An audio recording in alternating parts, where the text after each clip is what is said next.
Entonces, bienvenidas, bienvenidos, benvindas, benvindos a este tercer webinar. Les damos la bienvenida en nombre del Instituto Universitario Sofía y de 213 a este nuevo webinar. Hemos venido haciendo, para quienes no han participado de los anteriores, esta es una propuesta que hemos lanzado para hablar de América Latina entre el conflicto y la construcción de futuro. Y nuestro deseo es poder ofrecer con algunas experiencias y algunos expertos una lectura de nuestros conflictos en América Latina con el propósito de buscar, de explorar, entender también qué es lo que estamos viviendo y tener alguna herramienta para como sociedad poder afrontar y construir la paz, ¿no? De alguna manera, como nos invita también el Papa, ¿no? Una paz desarmada y desarmante. Y en el primer webinar hablamos sobre seguridad y sobre seguridad urbana, sobre todo. En el segundo también estuvimos hablando sobre las economías ilícitas. Para quienes no han podido seguirlo, están en el canal de YouTube del Instituto Universitario Sofía. Y en este webinar vamos a hablar de territorio, ambiente, territorio y paz, desafíos y caminos. Esa es un poco la propuesta que queremos trabajar hoy. Y le vamos a dar la bienvenida a Alberto César Molina, argentino, politólogo. Después vamos a contar un poquito más a quién nos acompaña. Miriam Pereira Vázquez Sousa Pontes, del pueblo Ticuna. Y nos va a acompañar también Rosa Inés Floriano Carrera, colombiana, que en este momento por motivos de trabajo no está, pero que va a llegar poquitos más aquí al webinar. Pero bueno, vamos a empezar con Alberto. Y le vamos a dar la palabra a él, politólogo y docente investigador de la Universidad Nacional de Cuyo. Perdón. Doctorando en Ciencia Política por la Universidad de Salvador, se especializa en gobernanza ambiental y ordenamiento territorial. Es coordinador del área científica académica de la Red Universitaria por el Cuidado de la Casa Común. Integra el grupo de trabajo de Claxo, Transiciones Justas y Cuidado de la Casa Común. Es miembro de la Comisión Justicia y Paz de la Conferencia Episcopal Argentina. Dirige el proyecto bianual Impactos de la Inteligencia Artificial y Políticas Públicas. Impactos en la participación de actores territoriales subalternos de la Universidad de Cuyo. Integra el Board de Innovación Tecnológica e Inteligencia Artificial para el Desarrollo Humano Integral y entre sus publicaciones se destaca El cuidado de la casa común, Cuestión ambiental y cuestión social, publicado por Editrice Vaticana y prologado por el Papa Francisco, Environmental Governance for Socio-Ecological Transformation, para la Enciclopedia de Antropoceno, y es el director del Centro de Estudios y Desarrollo de Políticas Públicas Integral. Bueno, bienvenido Alberto, muchísimas gracias por acompañarnos. Y nada, te damos la palabra a ti.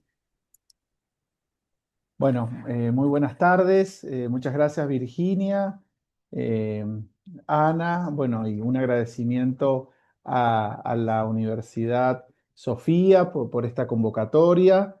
En ello, el agradecimiento a Cristina Calvo, que ha sido el puente para esta invitación, una querida amiga. Eh, para mí es un honor estar aquí, compartir este panel con Miriam y con Rosa Inés, dos referentes claves en sus temas. Y bueno, y poder compartir aquí con ustedes desde el sur global, desde el fin del mundo, diría Francisco cuando asumió el papado, poder tener estas claves latinoamericanas de esta relación entre territorio, paz, conflictividades. Yo voy a compartir una presentación. A ver si allí estamos. Presentación. No sé si se ve bien. Perfecto. Nada tapa la presentación, ¿verdad? Está bien allí. Se ve pleno, perfecto. Bueno, yo lo que quería compartir con ustedes es la visión de la gobernanza ambiental y su relación con el diálogo social. Virginia, cuando tú me digas que me queden 5 minutos, por favor, levanta el micrófono y estamos. Empiezo cronometrar. Gracias, Alberto. Primero, partimos de un análisis desde el método ver, juzgar y actuar y celebrar, como lo actualizó Aparecida. Si hablamos de Latinoamérica y hablamos de conflictividad territorial, estamos hablando desde el continente con mayores asesinatos y desapariciones a los defensores de derechos humanos en su dimensión ambiental. ¿Mm? Esa es nuestra triste situación. El Observatorio Global Witness al informe 2025 establece que desde el año 2018 ya llevamos registrado más de 2.253 personas muertas, asesinadas, desaparecidas por su compromiso con la defensa de la casa común. Y a nivel global, Latinoamérica concentra el 85% de los crímenes. O sea que no solamente estamos en el continente de la esperanza, sino que estamos en el continente más desigual de la Tierra y más violento para la defensa de la casa común. Esto no es un tema menor y sobre todo en el eje central del tema que hoy nos convoca. Hablar de territorio, a mí hay una expresión del territorio que me gusta y que me parece muy pertinente para este momento, que ¿qué es el territorio? Es la expresión espacial de la política. Un territorio es como se expresa la política en el espacio, es cómo la cultura, el lenguaje, la vida comunitaria, la familia, el desarrollo humano integral se expresa en el espacio, eso configura un territorio. Un territorio no implica solamente la espacialidad natural, implican las relaciones sociales que se dan allí. ¿De qué hablamos cuando hablamos de defensores de derechos humanos en asuntos ambientales? ¿Mm? Son aquellos referentes sociales y comunitarios que ejercen su participación ciudadana en la protección del medio ambiente, como lo define CEPAL, y que enfrentan múltiples amenazas, incluyendo el riesgo de muerte, cuando se enfrentan con planes territoriales, sobre todo ligados a actores agropecuarios latifundistas, industrias extractivas o incluso los propios gobiernos. ¿Cuál es una de las herramientas características de nuestra región? El Acuerdo de Escazú, que surge en el año 2018. Colombia hace muy pocos años, muy poco tiempo se ha unido al Acuerdo de Escazú. Hay otros países que se están incorporando. ¿Y qué implica el Acuerdo de Escazú? Es el primer acuerdo regional a nivel global que protege a los defensores ambientales, que propicia la participación abierta e inclusiva en los procesos de toma de decisiones ambientales, el acceso a la información, el acceso a la justicia y la obligación del Estado para que esto pueda llevarse a cabo. Y me parece importante compartir aquí en esta charla con ustedes, dada la radialidad de la Universidad Sofía, que lo tomen como un instrumento al Acuerdo de Escazú, tanto para los estudiantes que nos están escuchando, que hayan ratificado su país el Acuerdo de Escazú. Ustedes cuentan con una herramienta muy importante de acceso a la justicia, de información pública y de participación. Ya no es algo deseable solamente. También la Corte Interamericana de Derechos Humanos protege ese derecho en cada uno de ustedes, en el caso de los países que lo han refrendado y ratificado. Y en aquellos países que todavía no están en Latinoamérica, qué mejor que ustedes sean agentes de cambio y propicien que sus países y sus congresos adhieran al Acuerdo de Escazú. ¿De qué hablamos cuando hablamos de participación en asuntos ambientales? Hablamos nada más ni nada menos que de la efectivización de un derecho humano. El derecho a la participación ciudadana es un derecho humano. El derecho a la participación en asuntos ambientales implica el ejercicio de un derecho humano. Y esto podemos darlo de diferentes modos. La participación en asuntos ambientales tiene la característica de darse a nivel de, de una participación no convencional, que pueden ser las protestas, las manifestaciones, cuando ganamos la calle, en una acción colectiva de movimientos sociales, pero también en espacios de gobernanza, que son espacios de participación institucionalizados. Cuando hablamos de gobernanza, hablamos de un conjunto de mecanismos, procesos, relaciones que se dan en las instituciones mediante los cuales los ciudadanos articulan sus intereses, ejercen sus derechos y concilian sus diferencias. Tenemos diferentes tipos de gobernanza, pero este concepto de gobernanza que está muy ligado a los organismos internacionales, bueno, hay toda una genealogía del concepto que yo le evito por los tiempos de la presentación. También hablar de gobernanza en América Latina tiene sus críticas, porque hablar de gobernanza muchas veces ha sido un instrumento de dominación sobre las pequeñas comunidades, porque la gobernanza muchas veces no nos habla de las asimetrías de poder que hay. ¿Mm? Muchas veces las gobernanzas se tornan en una participación tecnocrática por sobre las comunidades. Hablar de gobernanza, que es esta interrelación entre Estado, mercado y sociedad civil, muchas veces hace desaparecer la obligación que tiene el Estado como máximo articulador de las relaciones sociales y derivar esa responsabilidad en instituciones o del mercado o de la sociedad civil que no tienen los recursos propios del Estado. También muchas veces la gobernanza se torna como un juego reglas de juego que invisibilizan las presiones que existen en nuestra vida cotidiana y sobre todo en clave de gobernanza ambiental. Muchas veces podemos criticar a la gobernanza porque se habla de transformación, en vez de hablar de transformación social, habla de solución de problemas, porque en vez de hablar de participación popular, habla de participación selectiva de interesados, en vez de hablar de contrato social, habla de autorregulación, o en vez de hablar de justicia social, como habla nuestro magisterio de la doctrina social de la Iglesia, habla de políticas compensatorias y muchas veces en el lenguaje de la gobernanza se van introduciendo categorías que ocultan el conflicto.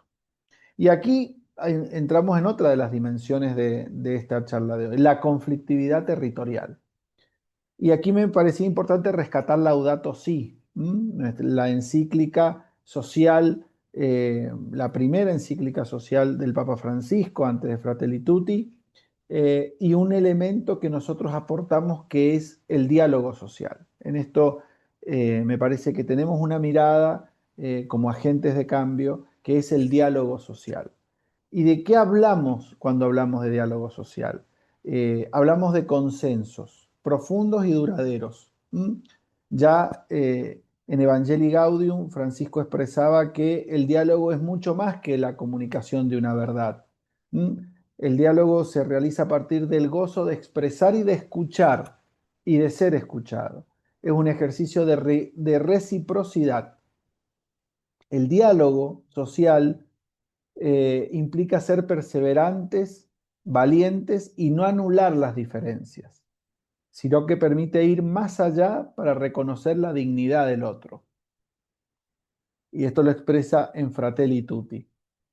Y cuando hablamos de diálogo, tiene que ser no solamente entre las personas humanas, tenemos un diálogo con la naturaleza, porque somos naturaleza, somos tierra, dice, podemos decirlo desde el Génesis, somos tierra.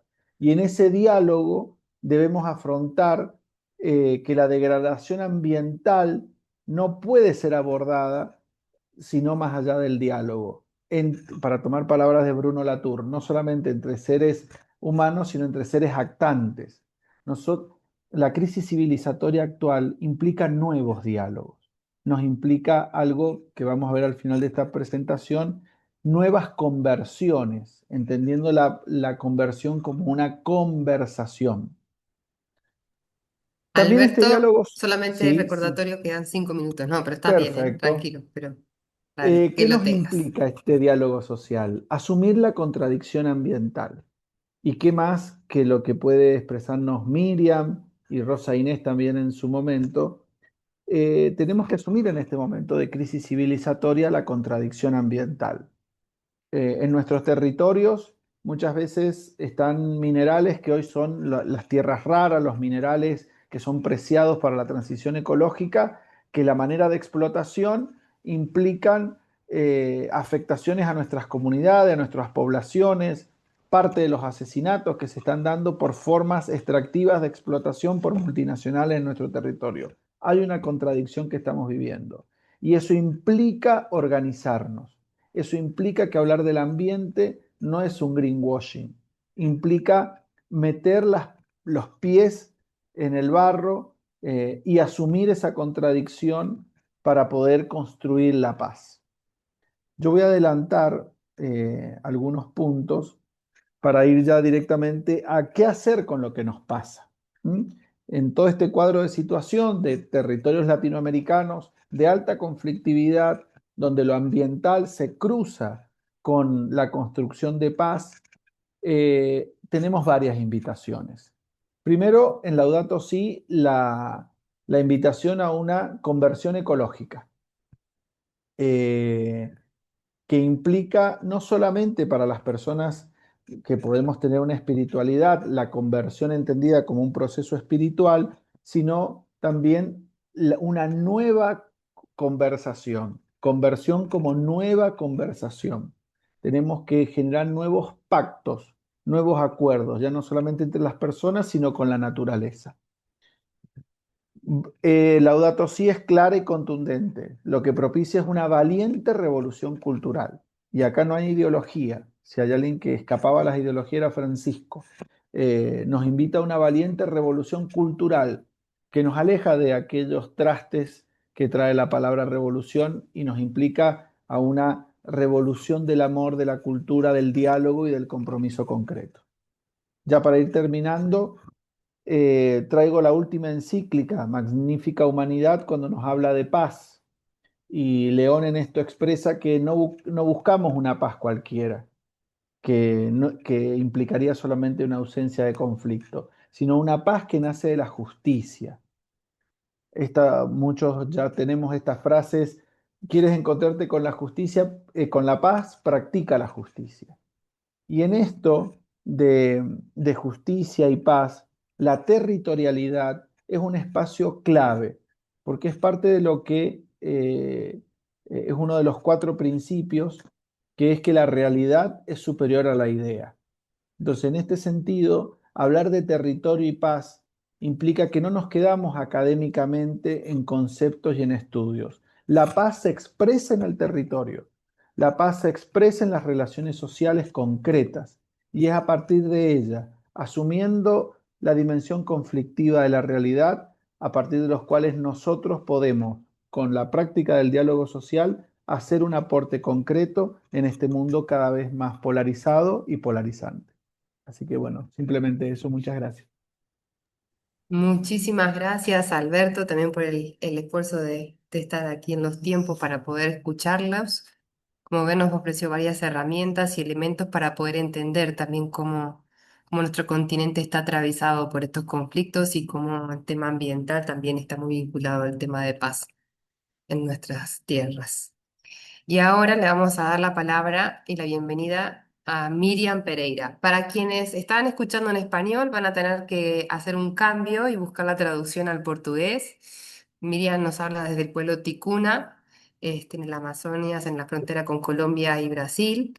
Le damos la bienvenida. Miriam es artesana, agricultora, una activista indígena y ambientalista. Es coordinadora general de la Asociación de Mujeres Indígenas Ticuna. Coordina también el proyecto Plan de Adaptación Climática. Es un proyecto realizado con mujeres, fortaleciendo el protagonismo femenino y soluciones comunitarias frente a los cambios climáticos. Trabaja como intérprete e inmovilizadora en el Centro de Acceso a Derechos e Inclusión en la Política sobre Drogas para los pueblos indígenas y tiene mucha experiencia en el área de ciencias ambientales, con énfasis en el cambio climático y también explora el área lingüística. Miriam, bem-vinda, um prazer ter você aqui para partilhar também a sua perspectiva. A gente escuta você. Y Bueno, quienes quieran escuchar ¿está en muy bien esto? español, es importante cambiar y buscar la interpretación al español. Si no, ya escuchamos en portugués. Obrigado, Miriam.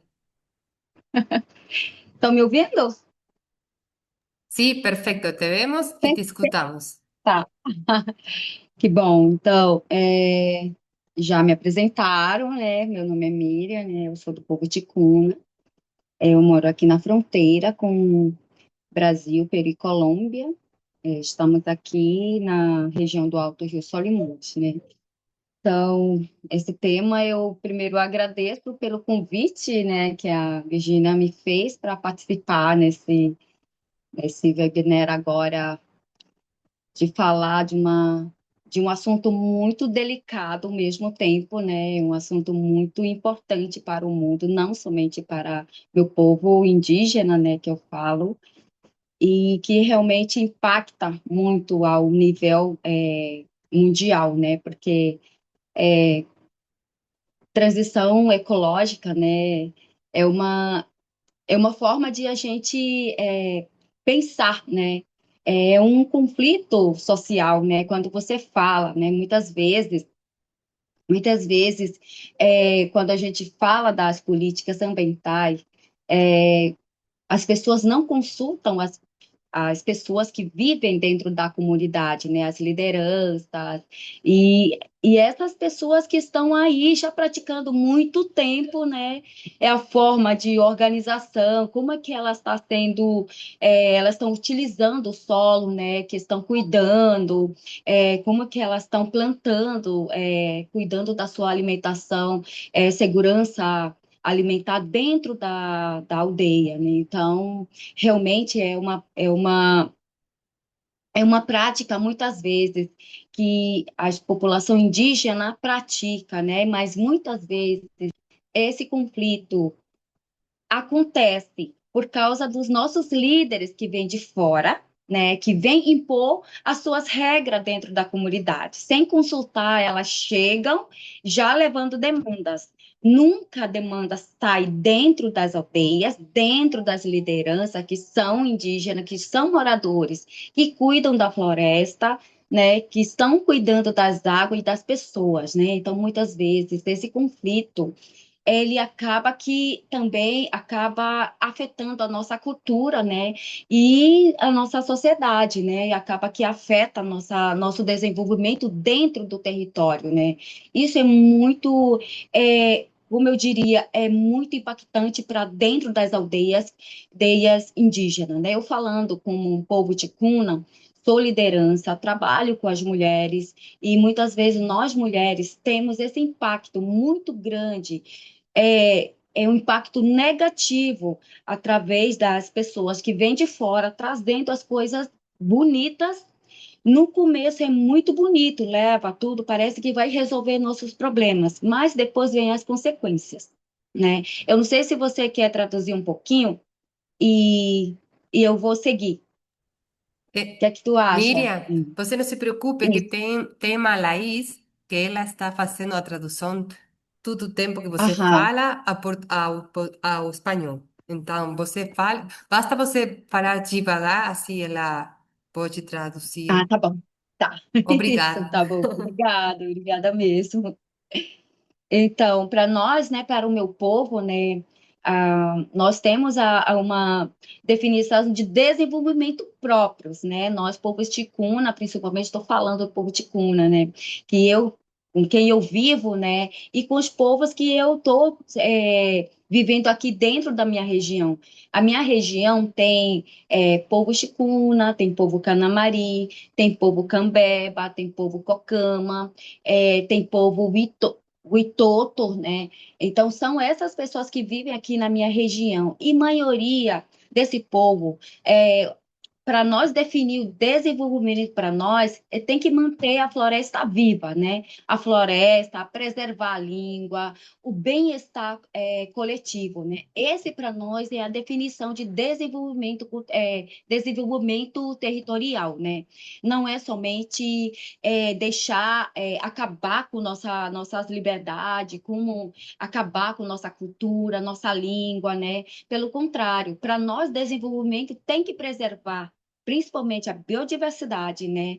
A floresta, as águas, né? A preservação da nossa língua, os rituais, né? E bem-estar coletivo. Esse, para nós, é o desenvolvimento. né, de desenvolvimento territorial. E muitas vezes as pessoas pensam, né, que vamos desenvolver esse território, eles estão sem,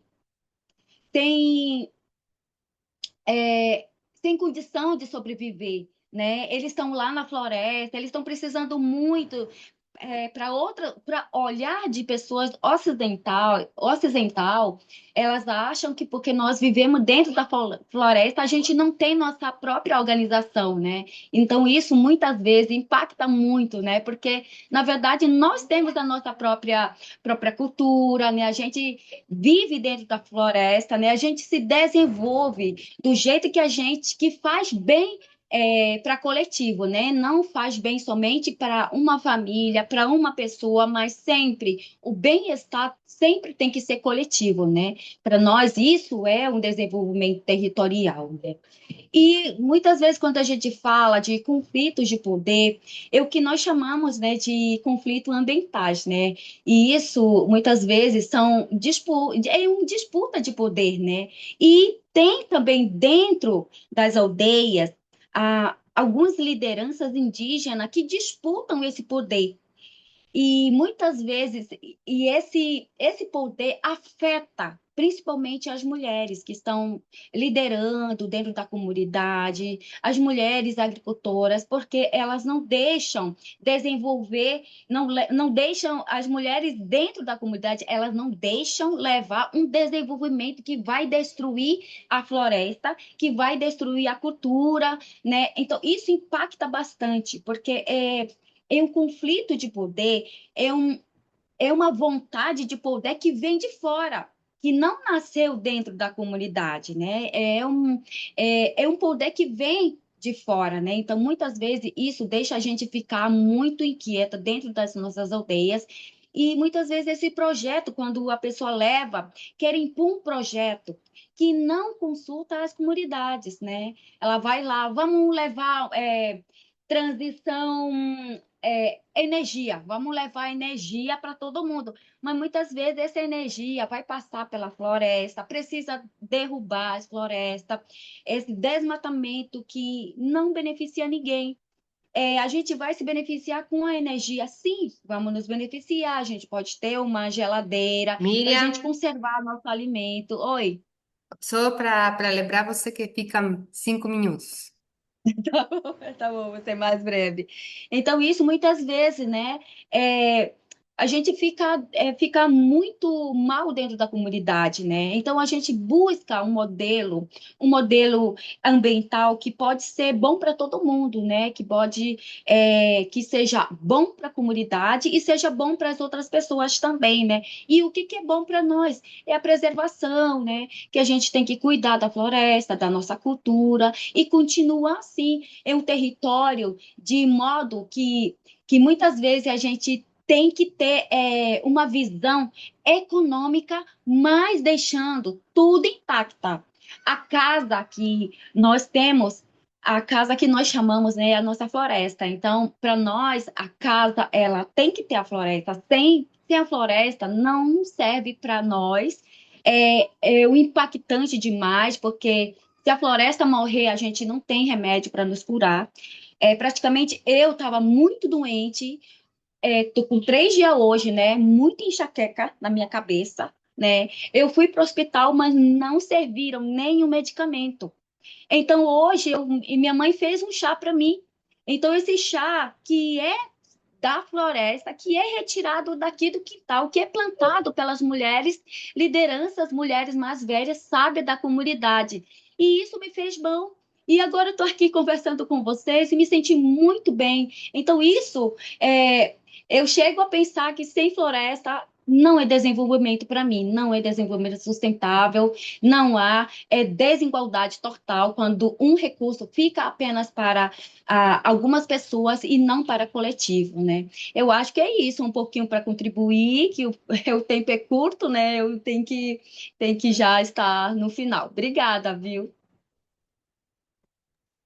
Muito obrigado, Miriam. Como habrán podido escuchar, también una parte muy importante para nosotros cuando se habla de conflicto, de territorio y de paz no es solamente una cuestión de acceso a la tierra, sino una forma de vida, ¿no? O sea, esta idea que Sí, Miriam repitió varias veces, ¿no?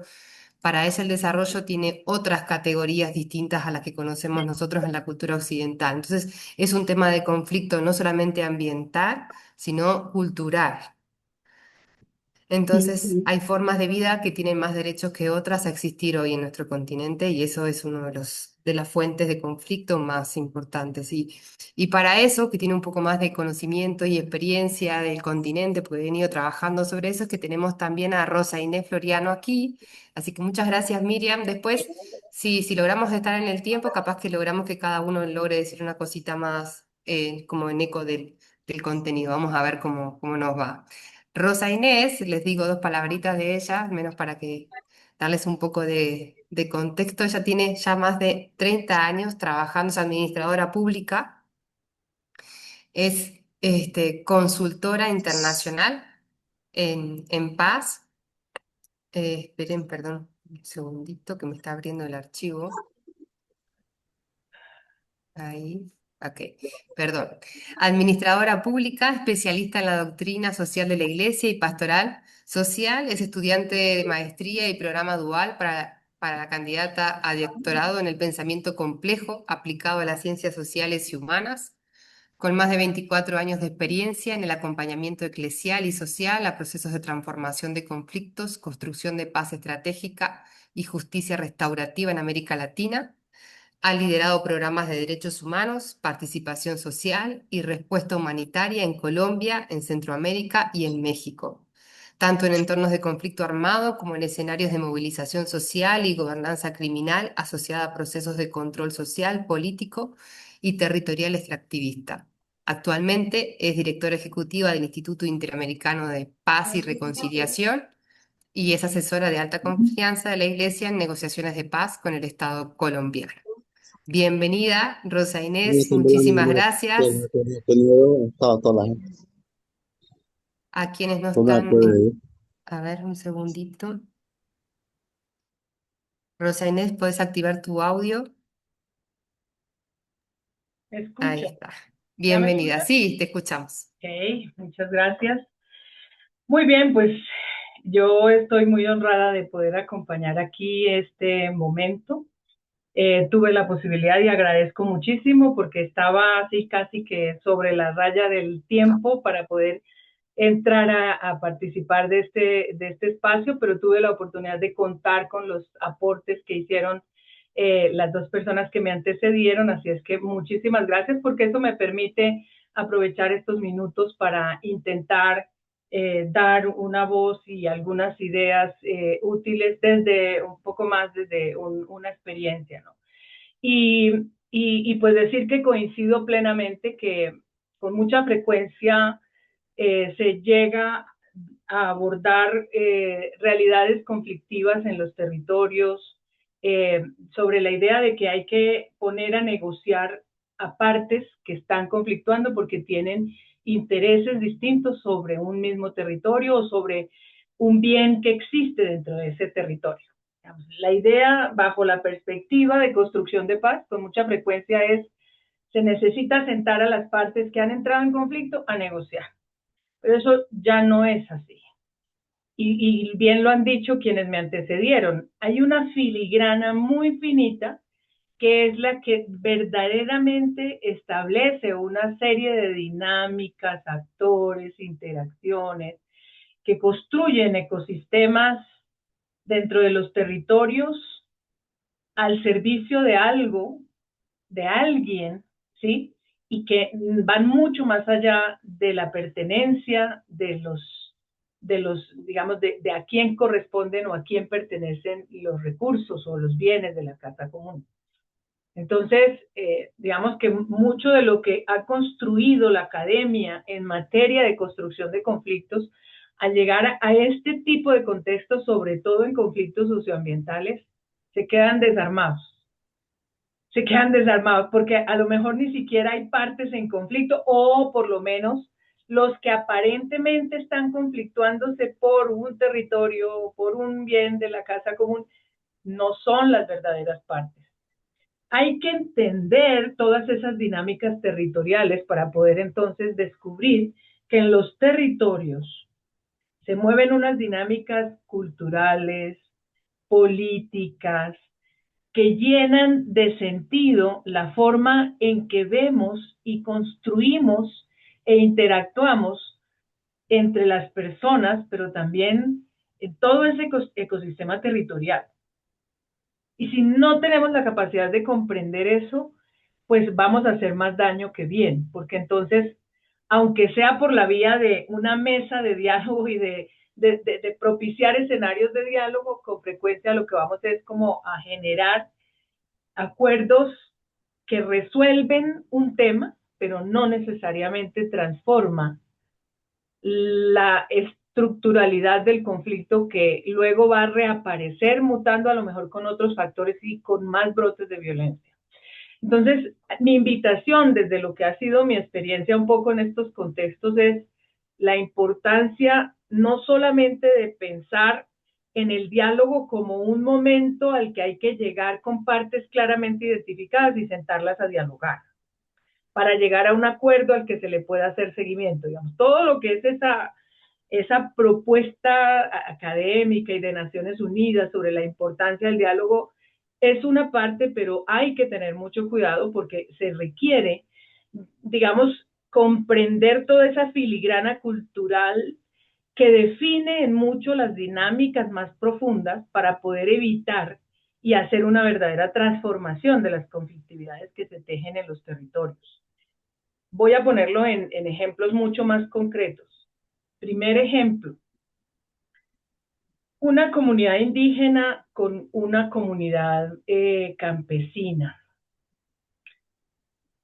Los dos quieren la tierra para vivir, para proveerse, digamos, de la seguridad humana, de tener que comer, dónde producir, dónde generar, digamos, ese concepto del hogar, de la familia, de la comunidad, en fin.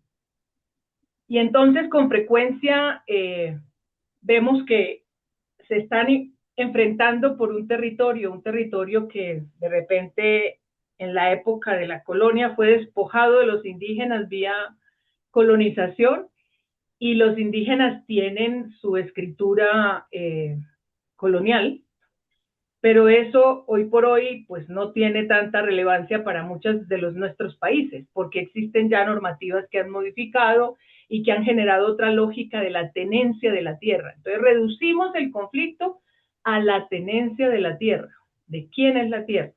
Entonces en la cosmovisión indígena está la perspectiva de que este territorio ancestralmente nos pertenece, le reclama al gobierno y porque habían unos marcos normativos logra que el gobierno, para soslayar un conflicto que históricamente estuvo allí presente entre campesinos e indígenas, entonces el gobierno compra la hacienda y se la retorna a los indígenas, pero con a la comunidad indígena, pero con unas normativas que rigen eso, es decir, no pueden enajenar la tierra, tienen que custodiarla, que permanezca libre de invasiones, de embargos, no la pueden arrendar, no pueden, un montón de cosas, pero luego resulta que esa hacienda en la que desde la colonia habían trabajado las familias campesinas, pues lo que ven es que un gobierno les quitó la tierra a ellos y se las dio a los indígenas. Eso, lejos de resolver el conflicto, lo agudizó,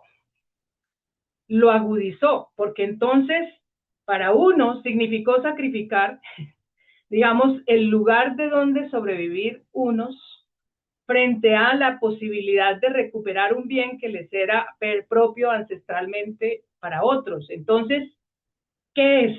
Y entonces viene el gran dilema para los constructores de paz. ¿Qué ocupa en un contexto de esa naturaleza? ¿Cuáles son las partes? ¿En realidad son partes enemigas? Mi percepción es que estuvo mal abordado desde el inicio la forma en que se leyó y se comprendió esa conflictividad. Entre ellos se venían produciendo muertes, estos venían y asesinaban a uno de esta familia, luego se propiciaban, digamos, pero son cosas que van agudizando la lógica del conflicto, pero no era el conflicto real. Cuando finalmente nos piden a nosotros que entremos ayudar a superar esta situación. Primero, la incapacidad completa de reconocer al otro y de medianamente tratar de comprender al otro. Entonces dijimos, todavía no hay condiciones. El espacio seguro que encontramos es que el párroco era un líder respetado, el sacerdote de la parroquia era el líder respetado por una comunidad y por la otra. Y el padre nos decía, vea, cuando ya entré a invitarlos a la parroquia, que vinieran a comer, a compartir comida. Y los empecé a convocar, me empiezo a dar cuenta que ya habían hijos de familias de un lado, casados con hijos de los del otro lado. Y el padre decía, y no me explico cómo no se pueden ni ver cuando ya tienen estas... Sí.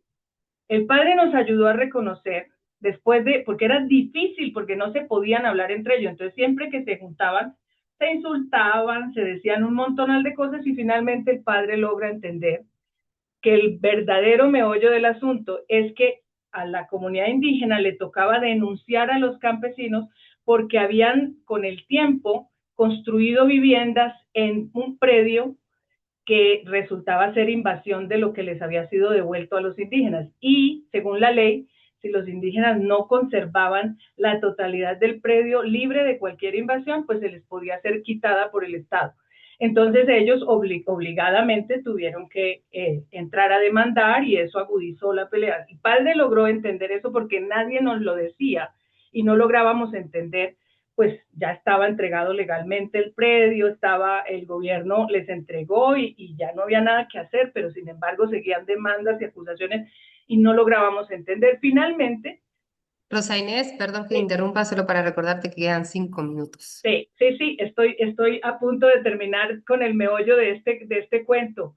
El punto es que el padre nos dice, entonces el problema no es entre ellos, es de ellos dos con el Estado. Y claramente, mientras a ellos les estaban enseñando a verse como adversarios, en realidad tenían que librar una lucha jurídica con el Estado, porque el Estado no les entregó saneado a los indígenas y no les entregó. Entonces nosotros teníamos en el imaginario que íbamos a resolver un conflicto de dos comunidades antagónicas y queríamos que se sentaran a aceptar que ya el predio le había sido entregado por el Estado y que ya no había mucho que hacer, que lo que teníamos que entender es cómo propiciar otras alternativas con la comunidad campesina para que no quedara sin los medios de sustento. Y salimos con una idea completamente diferente. Esto para ilustrar que nunca en este tipo de conflictividades, si nosotros no tenemos la capacidad de leer la filigrana que pasa por las relaciones culturales, después descubrimos que ya no era el lugar de la parroquia, sino íbamos a una caseta comunal de las comunidades campesinas y luego la siguiente reunión a la maloca de los indígenas. Y fueron comprendiendo que no es que los indígenas fueran perezosos y no quisieran cultivar la tierra, porque ese era el pretexto de los campesinos. ¿Para qué les dieron la tierra? Nosotros la producíamos y sacábamos arroz todo el tiempo.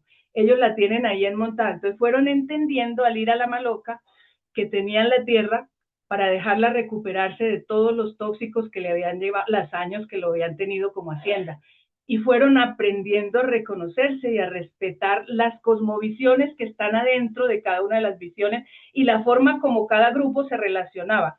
Terminaron entendiendo que son más amigos de lo que creían y entendiendo que su trabajo para transformar ese conflicto de raíz era yendo a dialogar y a negociar con el gobierno para que resarciera los derechos que por un mal manejo de un conflicto los había puesto enfrentados como si fueran enemigos y en realidad no lo eran.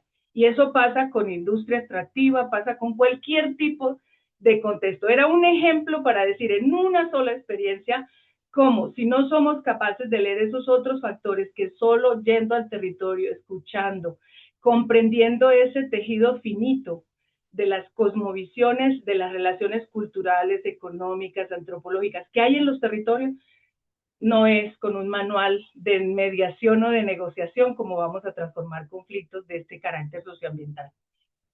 Por ahí lo dejo y creo que es una forma muy puntual de ilustrar la importancia de aprender a hilar finito en este tipo de contextos.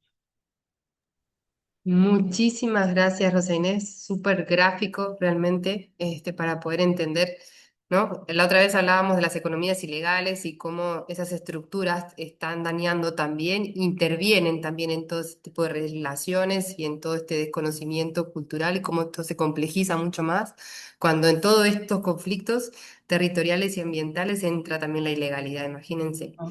Si no es necesario sentarse a buscar y comprender. Por eso ahora tenemos unos minutitos que creo que vale la pena. Gracias a cada uno y a cada una por estar en esos tiempos, porque nos permite que cada uno pueda dar otro minutito más en base a lo que he escuchado de sus compañeros, algún otro comentario. Este, lamentablemente, si abriéramos espacio para preguntas y respuestas, no terminamos más, pero al menos, Alberto, si querés hacer una palabrita de cierre, un minutito. Un minutito, bueno, no, haciendo eco con lo de Miriam, en uno de los puntos que rescataba su visión de desarrollo, mantener, conservar tanto la floresta como la cultura, la lengua. Bueno, me parece que en una institución tan importante como Sofía, me parece que allí la dimensión cultural del ambiente es muy importante, digamos, porque cuando hablamos de cuidar la casa común, implica el cuidado de la cultura, sobre todo de nuestros pueblos originarios, y su modo de relacionar, que no es algo del pasado. No, por ser los pueblos ancestrales, sus modos de vida son más futuribles muchas veces que solamente que quedar en los libros de historia. Y un punto más con lo de Rosa Inés. em, con esto del poder, cuando se hablaba también del poder, y de los actores. Yo me parece que un gran aporte que podemos hacer es propiciar el diálogo con los actores de poder, diálogos reales, sobre todo actores del mercado, de la economía. Tenemos que dialogar con nuestros empresarios, tenemos que ser tenaces en ese diálogo, forzarlo lo máximo posible, en diálogo con las instituciones públicas y en diálogo con la sociedad civil. Debemos construir esos puentes porque estamos en una fase de la crisis civilizatoria donde la velocidad del capital financiero ha llegado a un punto en el que, sobre todo en el valor de las commodities, no se quiere respetar los procesos de escucha, de participación social, porque nuestros actores empresarios están en otro tiempo. Entonces tenemos que construir esos puentes de diálogo. Punto. Nada más. Gracias, Alberto. Un poco sobre eso queremos que continúe el próximo webinar. Así les avisamos a Ujú. todos y a todas que sobre esta articulación entre distintos actores para construir la paz. Miriam, un minutito, además de agradecerte por el esfuerzo, porque si no te sentías bien hoy temprano, la verdad que doble gracias. Y Doble, queremos doble. La y receta del queremos la té receta del té. para la jaqueca, seguramente. Una palabrita, Miriam. Estás muteada. Miriam, a gente não escuta você, tem que desligar o Ah, microfone. agora sim, agora sim. Agora isso.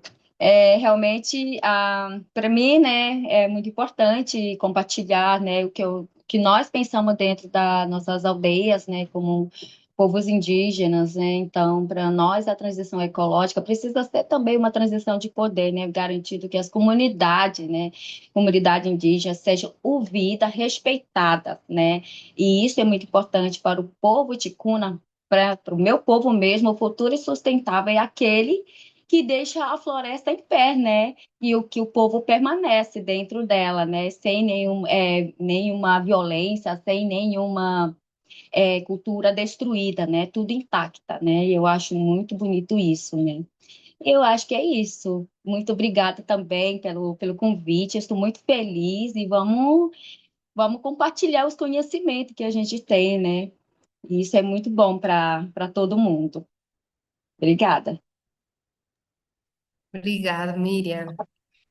Muito obrigada. Rosa Inés. Muy bien, solamente para ahondar un poco en lo que planteaba Alberto sobre la presencia de actores, empresarios. Recuerden que también en nuestros territorios y en América Latina, con esta avanzada de la criminalidad organizada internacional, estamos viviendo en situaciones de territorios controlados por poderes muy difusos, donde uno no sabe dónde está la frontera entre los actores legales y los criminales. Y por eso es muy importante, porque con mucha frecuencia, sobre todo ahora nosotros estamos acompañando a defensores de la naturaleza, de la casa común, que son amenazados, que los están asesinando, y no es en vano que América Latina sea la región más peligrosa para defender la casa común. Eso significa que con mucha frecuencia hay un patrón común. El actor legal determina el crimen. El actor criminal lo perpetra y la comunidad, dividida muchas veces entre ella, pone a los muertos. Y esto solo ocurre porque hay vacíos en el tejido social. Estos actores saben leer y poner a la comunidad en contra. La divide y la pone a conflictuar, haciéndole pensar que entre ellos son los enemigos. Un poco con el ejemplo que caricaturicé. ¿Sí?